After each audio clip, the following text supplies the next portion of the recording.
guys, I'm in the sewing room and I've actually already made the burp rags, and I made a video. It didn't come out, so I'm making another one. I'm going to take you along and show you how I've made the burp rags. I have strips of fabric right here.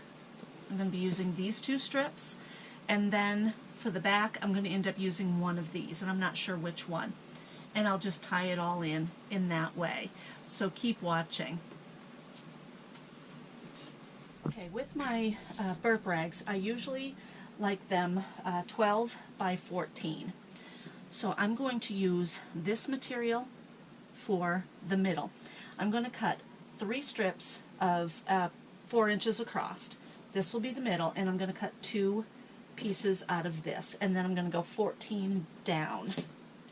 So let's do this. I'm going to cut, let's see, I know I have 14. 1, 2, 3, 4, 5, 6, 7, 8, 9, 10, 11, 12, 13, 14. I'm going to cut it right here. I always count twice or 3 times, because once you cut, you're done. So I'm going to go 14.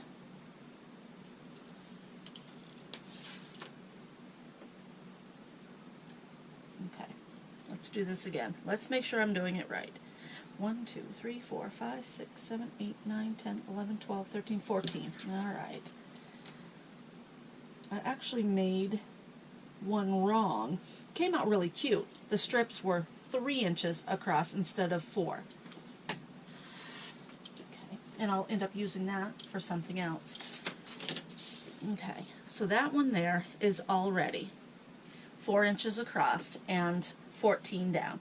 I will bring you back after I cut this material, and I will be cutting 2 strips out of this. Really quick tip.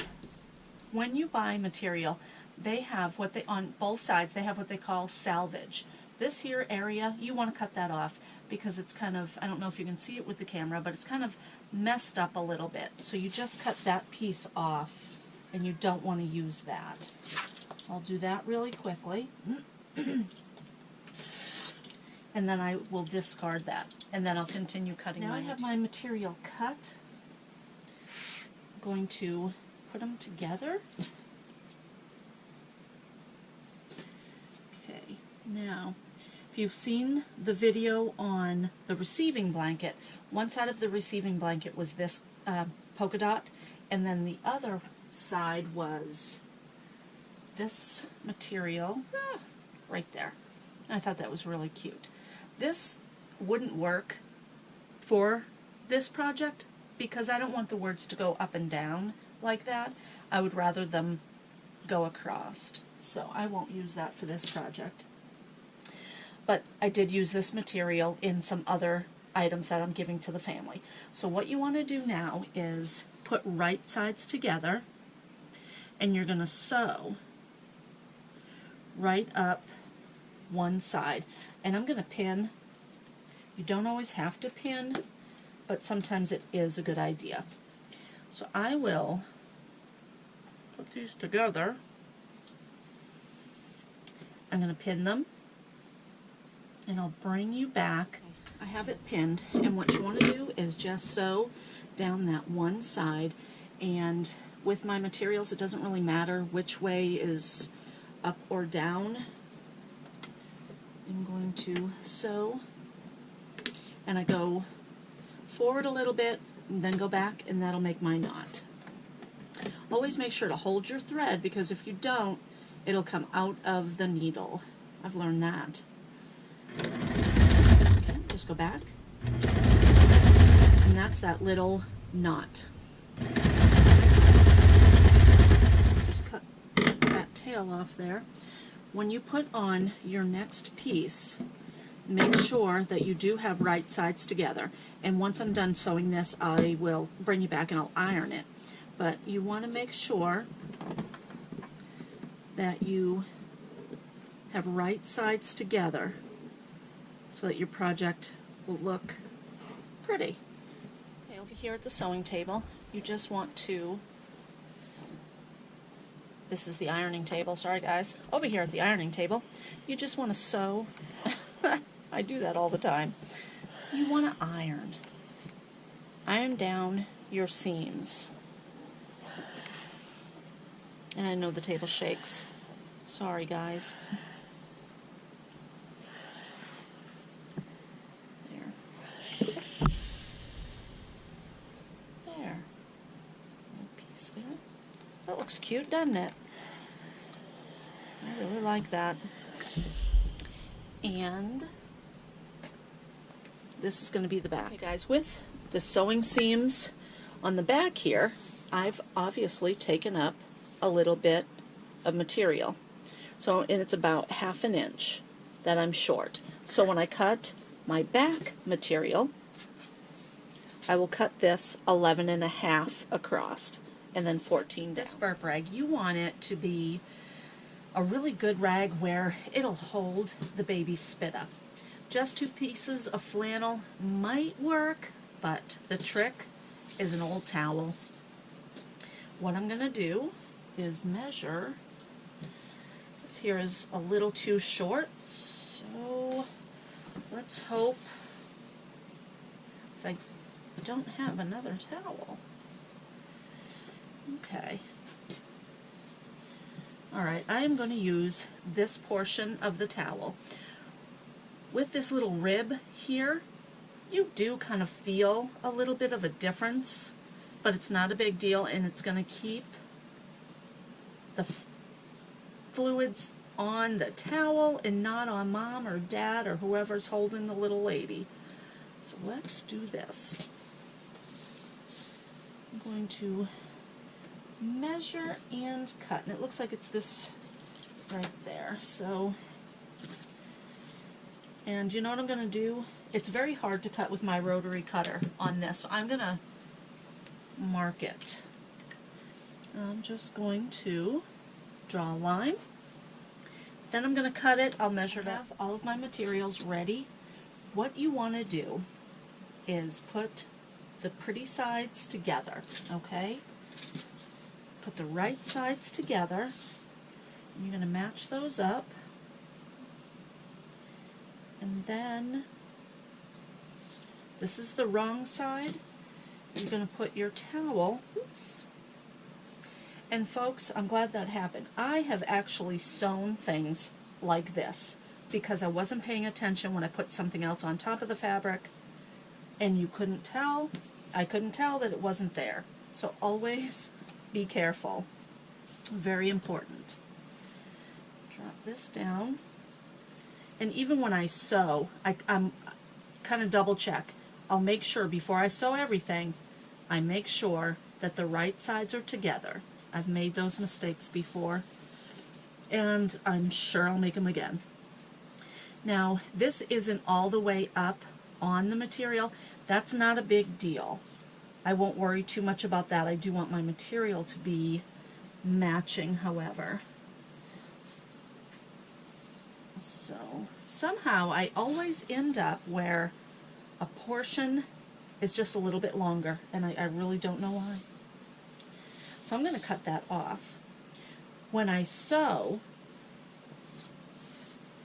I do want to make sure that this part is up.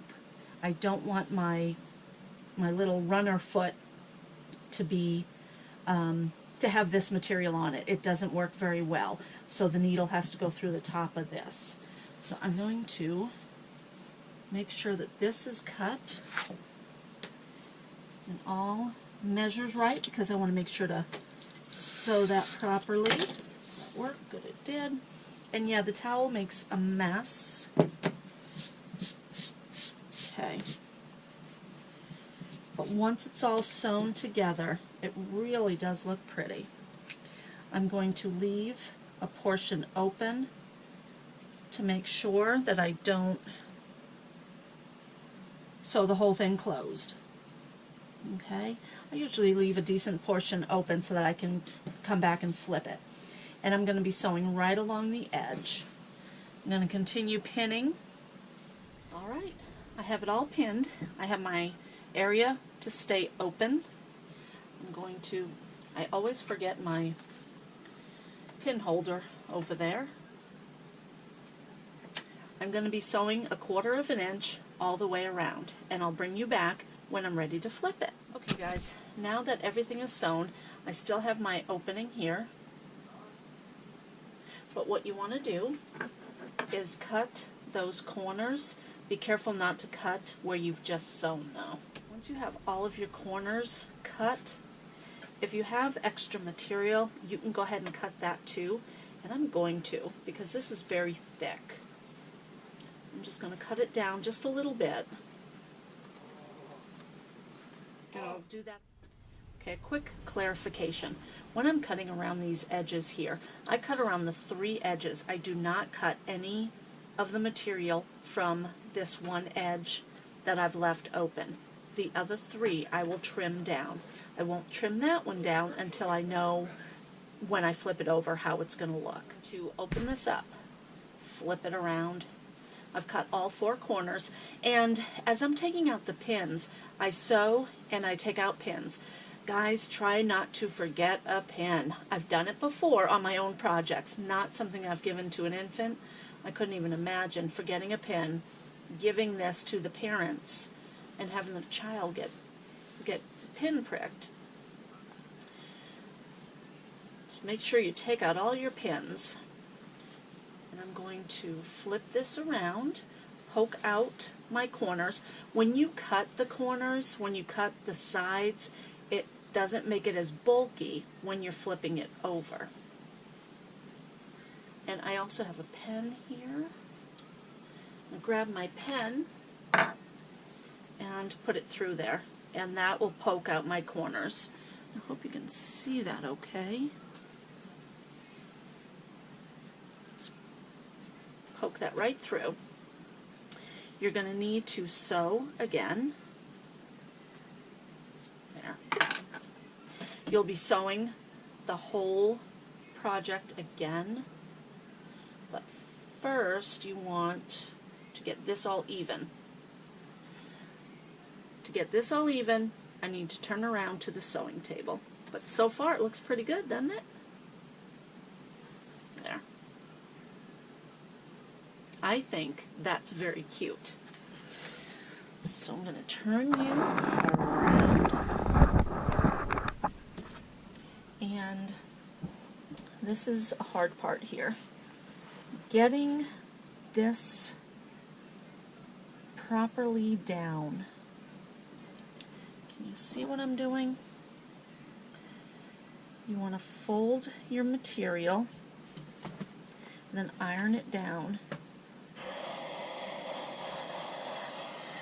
so that you have a nice little crease. And mine are never perfect. Maybe one day I can do that.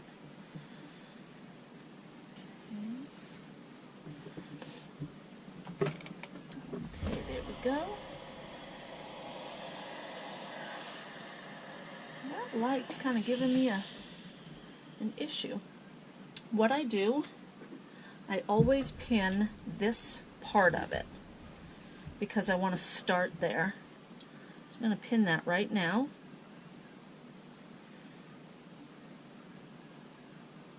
And then I'm going to sew, or I'm going to iron all the way around to make it all even and make it easier to sew. You just want to take your iron like that. If you feel that you need your corners to come out more, then you can take your pen or whatever. They do make a tool to poke through these. I don't need the tool. I'll just use my pen. I also, on times, have taken a pin, and can you see what I'm doing? I've had to pull out the corners this way, put the pin in, and just kind of poke them out. Okay, now you sew. I try to do 1/4 of an inch all the way around, and I'm going to do that. I start at the opening. I want that opening closed, so I like to start there. I'm going to go all the way around, and I'll bring you back, and I'll show you. I'm done. It is the next day. but I finished it. So it's just a simple project, and it's really easy to make. I think everybody would really enjoy making one of these, especially those new sewers. The material is really cute and it's soft. With that towel in the middle, it's really going to be absorbent. So guys, definitely give me a comment and like and subscribe. I will be making more baby items, and I will be sewing some more items in the sewing room while it's still winter. Thanks for watching.